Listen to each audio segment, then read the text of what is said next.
नमस्कार, मैं हिमांशु कुमार। आप देख रहे हैं भारत लाइव।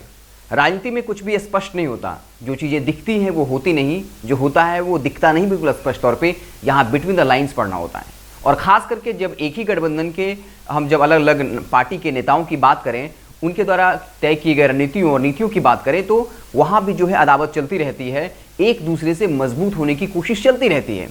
और अगर हम बिहार के संदर्भ में बात करें तो इस वक्त जो जेडीयू और बीजेपी का रिश्ता है वो ठीक उस शांत पानी की तरह है जो ऊपर से शांत दिखता है कि सब कुछ ठीक चल रहा है, लेकिन अंदर ही अंदर एक लहर दूसरी लहर को काट रही है। जी हाँ, आपको पता होगा नीतीश कुमार किस तरीके से अपने मुख्य सचिव दीपक कुमार का कार्यकाल बढ़ाने के लिए 2 महीने पहले केंद्र सरकार को पत्र लिखते हैं, लेकिन कोई जवाब नहीं आता है।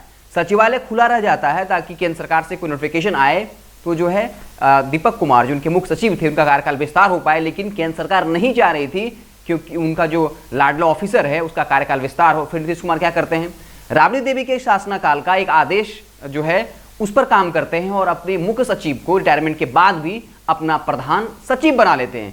यह स्पष्ट रूप से बताता है कि बीजेपी और जेडीयू के बीच में किस तरीके से जो है वर्चस्व की लड़ाई चल रही है।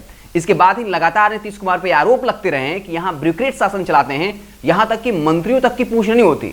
बीजेपी के मंत्रियों की छोड़ दीजिए, जेडीयू को कहते हैं कि जेडीयू के मंत्रियों की भी नहीं चलती है। नीतीश कुमार अपने नवरत्नों की मदद से बिहार चला रहे हैं।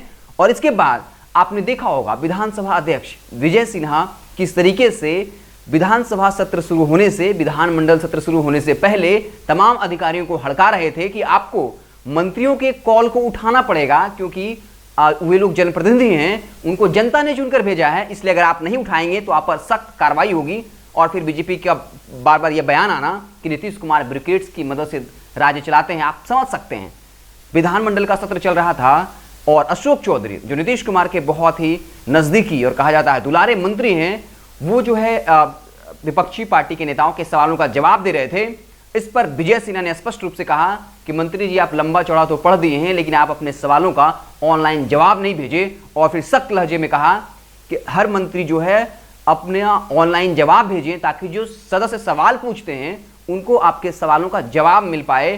तो काफी सख्त लहजे में विजय सिन्हा ने कहीं ना कहीं अशोक चौधरी की क्लास लगा दी और कहा कि सिर्फ लंबा चौड़ा भाषण देने से नहीं होगा, आप ऑनलाइन जवाब भी जरूर भेजें। इस पर एक तस्वीर ने कहा कि अशोक चौधरी खुद जो है ऑनलाइन जवाब पढ़ दें। उसके बाद विजय सिन्हा ने आदेश दिया कि आप जवाब भी पढ़ दीजिए, जो कुछ भी एरर होगा उसको देख लिया जाएगा। ये स्पष्ट रूप से बताता है। अब आप इसमें कड़ी जोड़ सकते हैं, हम किसी को सिद्ध नहीं कर सकते। इसके अलावा जेडीयू के ही मंत्री हैं संजय झा, उन्होंने कहा कि एक सवाल किसी दूसरे विभाग पर टाल दिया तो कहा कि आप नाम भी बता दीजिए किस विभाग में आपने ये प्रश्न टाला है, किस विभाग को ये जिम्मेदारी दी है। तो स्पष्ट है बीजेपी, विजय सिन्हा बीजेपी के विधानसभा अध्यक्ष हैं, आपको पता होगा बीजेपी ने यह मांग दी थी कि उनको विधानसभा अध्यक्ष का पद चाहिए ही चाहिए, क्योंकि यही एक पावर होता है विधानसभा अध्यक्ष का कि वो जो कुछ भी बोलते हैं वो मीडिया की सुर्खियों में बनता है। और कहीं ना कहीं जिस तरीके से विजय सिन्हा ने अशोक चौधरी साथ ही साथ संजय झा को सख्त लहजे में जवाब दिया है, ये बताता है कि इस तरीके से लॉजिकली और एक नियम के दायरे में रहकर बीजेपी जेडीयू को उसकी जो कह सकते हैं कि हैसियत है उसका अंदाजा दिलाना चाह रही है। तो हमने आपको कड़ी जोड़ दिया कि किस तरीके से लगातार बीजेपी इस बात को लेकर के जो है उत्सुक रहती है। वो बताती है कि हम बड़े भाई की भूमिका में आ गए और जब भी मौका मिलता है जेडीयू पर दबाव बनाती रहती है।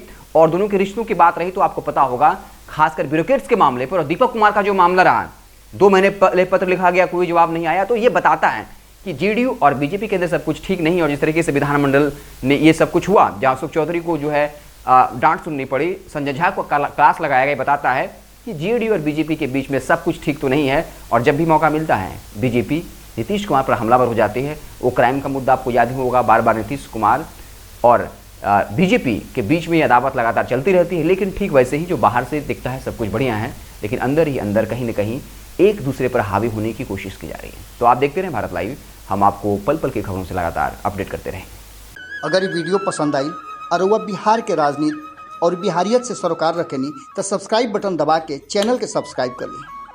ओजे एगो घंटी बा, ओकरा बटन दबा देला से कुल सटीक और मारक खबर रुआ मुफ्त में मिल जाई। अगर रुआ पत्रकारिता के हमनी के नया प्रयोग में सहयोग कर चाहतानी तो ज्वाइन बटन दबा दी। पेटीएम नंबर नोट कर ली 9386816700। धन्यवाद।